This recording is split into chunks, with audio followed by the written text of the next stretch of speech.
Las Fuerzas Armadas mexicanas han logrado conectar uno de los golpes más significativos contra el cártel Jalisco Nueva Generación en los últimos meses, un operativo que ha puesto al descubierto la profunda infiltración del crimen organizado en las instituciones gubernamentales del país. Este 11 de octubre, en el municipio de Malinalco, Estado de México, elementos del Ejército, Guardia Nacional, Fiscalía General de la República y Policía Estatal ejecutaron una operación que terminó con la detención de 8 personas vinculadas directamente con el cártel Jalisco Nueva Generación. El operativo, que recuerda a la famosa Operación Enjambre implementada en la misma entidad, ha evidenciado una vez más la delgada línea que existe entre las autoridades y los delincuentes en México. Entre los detenidos destaca el caso de Nancy, una servidora pública del sistema DIF de Malinalco, quien según medios locales mantenía una colaboración estrecha con la alcaldesa panista Marle Nieto. Esta detención ha generado conmoción en la región, pues demuestra cómo el cártel Jalisco Nueva Generación ha logrado infiltrar sus operaciones hasta los niveles más básicos de la administración pública municipal. La operación se desencadenó tras la intercepción de un vehículo en el que viajaban personas con actitud sospechosa. Los elementos federales procedieron a la detención de los 8 presuntos delincuentes sin que se registrara enfrentamiento alguno ni resistencia por parte de los sospechosos. Esta circunstancia permitió que las autoridades pudieran realizar un aseguramiento completo del material que portaban los detenidos. Durante el operativo, las fuerzas de seguridad aseguraron un arsenal que revela la sofisticación de las operaciones del cártel Jalisco Nueva Generación. Entre el material decomisado se encontraron 2 armas largas con sus respectivos cargadores y cartuchos útiles, radios de comunicación de largo alcance, teléfonos móviles y un chaleco balístico con placa de protección. Sin embargo, lo que más llamó la atención de los investigadores fue el descubrimiento de uniformes y equipo táctico que evidencia la estrategia de suplantación de identidad utilizada por la organización criminal. El hallazgo incluyó 2 camisolas pixeladas tipo militar, un par de botas de combate, un uniforme completo con insignias de la extinta Policía Federal y un brazalete con la leyenda Plan DN3E. Este último elemento resulta particularmente preocupante, pues el Plan DN3 es precisamente el protocolo que se ha activado en varios estados del país ante las fuertes lluvias que han azotado México en las últimas semanas, dejando decenas de muertos y miles de damnificados. Pero el arsenal asegurado no terminó ahí. Las autoridades también encontraron un lanzallamas, bolsas con aparente marihuana y 2 credenciales presuntamente apócrifas de la Secretaría de la Defensa Nacional. Estos documentos falsos representan uno de los hallazgos más graves del operativo, pues evidencia los intentos del cártel Jalisco Nueva Generación por hacer pasar a sus operadores como elementos oficiales de las Fuerzas Armadas mexicanas. Este caso no es aislado. Durante esta misma semana, autoridades federales detuvieron a un presunto operador de los Chapitos que viajaba en una camioneta clonada del ejército, es decir, con los colores y leyendas militares oficiales, pero utilizada principalmente para el trasiego de drogas. Estos acontecimientos han puesto nuevamente sobre la mesa la preocupante realidad de que en muchas ocasiones resulta difícil distinguir dónde terminan los delincuentes y dónde empiezan las autoridades. Pero los casos de corrupción vinculados al cártel Jalisco Nueva Generación no se limitan al Estado de México. El 9 de octubre, la gobernadora de Baja California, Marina del Pilar, reveló que la Fiscalía General de la República se encuentra investigando a la ahora exalcaldesa de Tijuana, Montserrat Caballero, por presuntos vínculos con el cártel Jalisco Nueva Generación. Ambas políticas pertenecen al partido Morena, lo que ha generado especulaciones sobre posibles motivaciones políticas detrás de estas acusaciones. La gobernadora informó que sobre su compañera de partido pesan señalamientos que datan desde el 1 de octubre del 2024. Aunque la exalcaldesa ha negado categóricamente esos vínculos y ha acusado persecución política por parte de la gobernadora, la mandataria estatal ha justificado sus declaraciones asegurando que se trata de una investigación que no proviene de su administración, sino directamente de la Fiscalía General de la República. En otro caso relacionado con la infiltración del cártel Jalisco Nueva Generación en las estructuras de poder, el pasado 10 de octubre la dirigencia nacional de Morena reveló que finalmente expulsó del partido a Hernán Bermúdez Requena por sus ligas con el cártel Jalisco Nueva Generación y posteriormente por la creación de la Barredora. Bermúdez Requena había sido nombrado secretario de Seguridad Pública de Tabasco por el ahora senador morenista Adán Augusto López, cuando éste se desempeñaba como gobernador de esa entidad.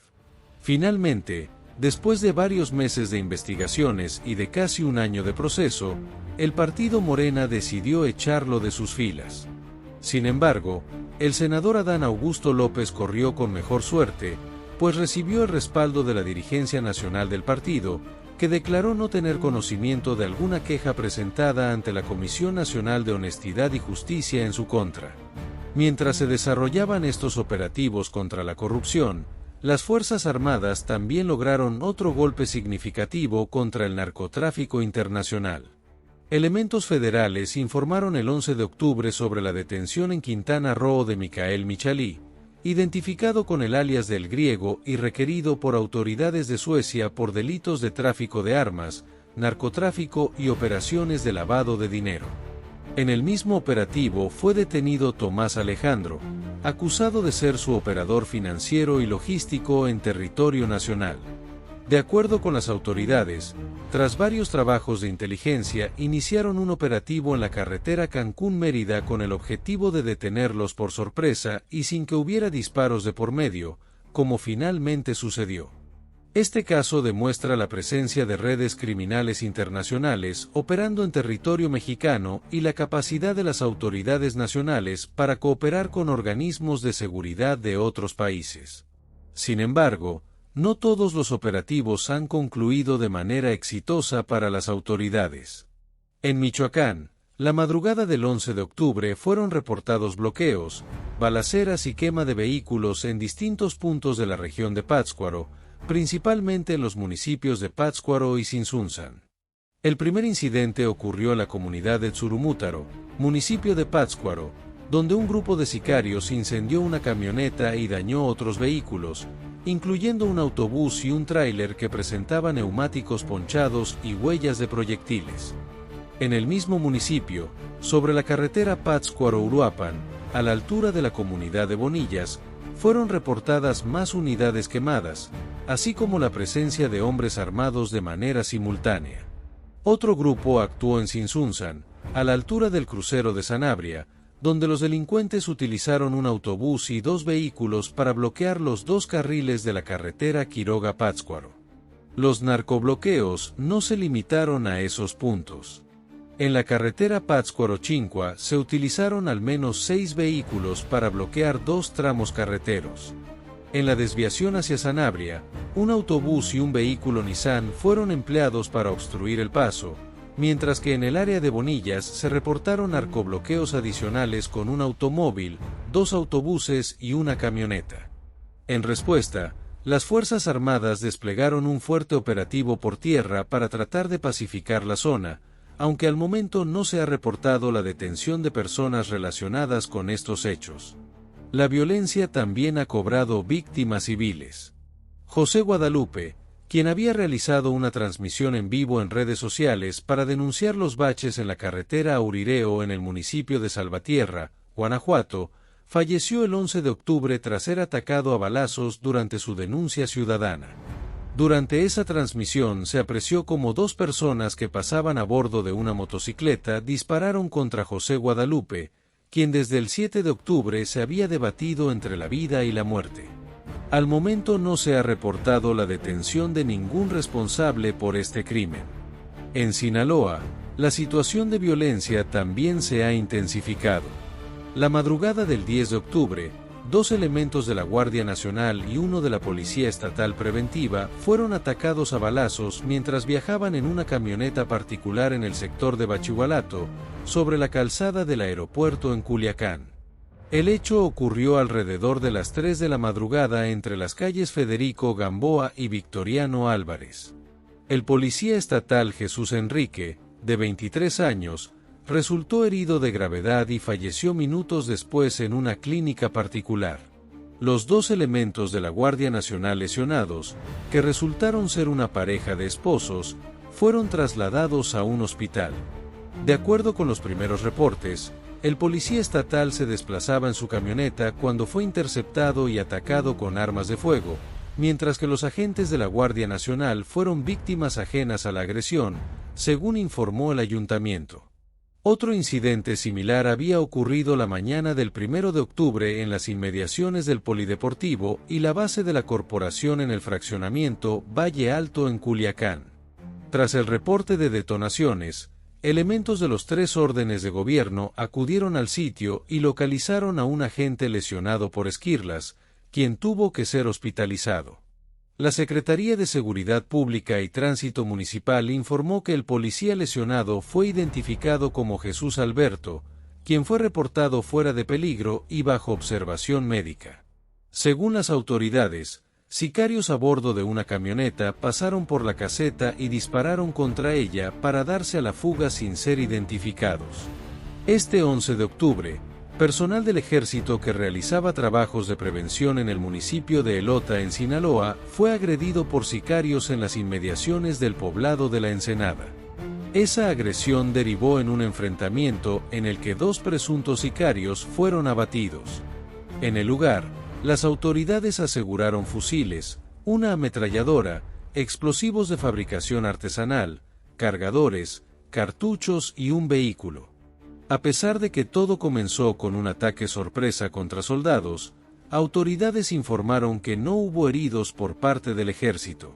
Sin embargo, quien sí reportó una pérdida, aunque de otro tipo, fue la diputada local por Morena Nancy Yadira Santiago Marcos.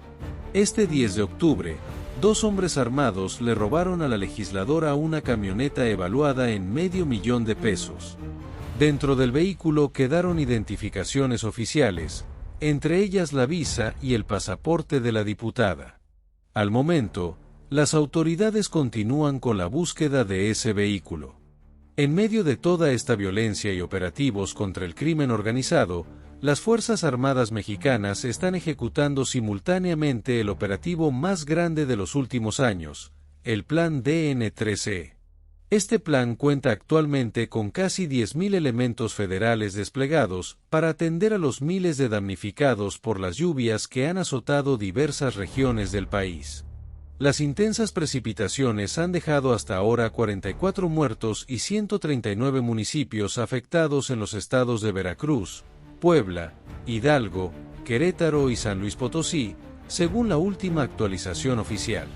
Como primer paso, las autoridades han comenzado a trabajar en restablecer los servicios básicos y buscan garantizar las condiciones de seguridad para la población afectada. Posteriormente llegará el levantamiento del censo de personas damnificadas para poder entregar los apoyos correspondientes.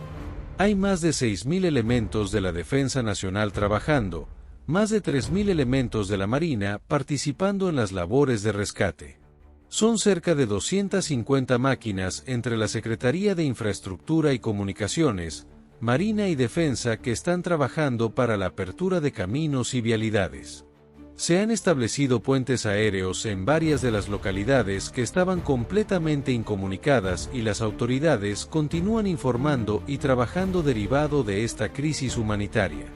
El 11 de octubre, la presidenta de México, Claudia Sheinbaum, sostuvo una reunión virtual con integrantes del Consejo Nacional de Protección Civil, así como con gobernadores de los estados afectados, con el propósito de evaluar los avances en la atención inmediata a los damnificados. Este domingo 12 de octubre inició un recorrido personal por las zonas más afectadas por las lluvias. Previo a su salida hacia las zonas de desastre, la mandataria informó que desde el 10 de octubre se ha mantenido instalado el Comité Nacional de Protección Civil y que las labores de emergencia se han centrado en abrir caminos, restablecer servicios básicos y atender directamente a la población damnificada. En estos momentos hay más de 6.000 elementos del Ejército y 3.000 de la Marina participando activamente en las tareas de auxilio. Estas fuerzas cuentan con el apoyo de unas 250 máquinas especializadas de la Secretaría de Infraestructura y Comunicaciones, Marina y Defensa Nacional, todas dedicadas específicamente a la apertura de vialidades y el restablecimiento de comunicaciones terrestres. La magnitud de este operativo humanitario demuestra la capacidad de respuesta de las instituciones mexicanas ante emergencias naturales. La simultaneidad de estos eventos, operativos contra el crimen organizado, casos de corrupción en diferentes niveles de gobierno, violencia en múltiples estados y una emergencia humanitaria de gran magnitud, refleja la compleja realidad de seguridad que enfrenta México en estos momentos. Las Fuerzas Armadas se encuentran desplegadas en múltiples frentes, combatiendo tanto la delincuencia organizada como atendiendo las consecuencias de los desastres naturales. Este escenario pone a prueba la capacidad institucional del país para mantener la seguridad mientras responde a emergencias humanitarias, todo ello en un contexto donde la infiltración del crimen organizado en las estructuras gubernamentales continúa siendo una amenaza persistente para la estabilidad y el Estado de Derecho en México.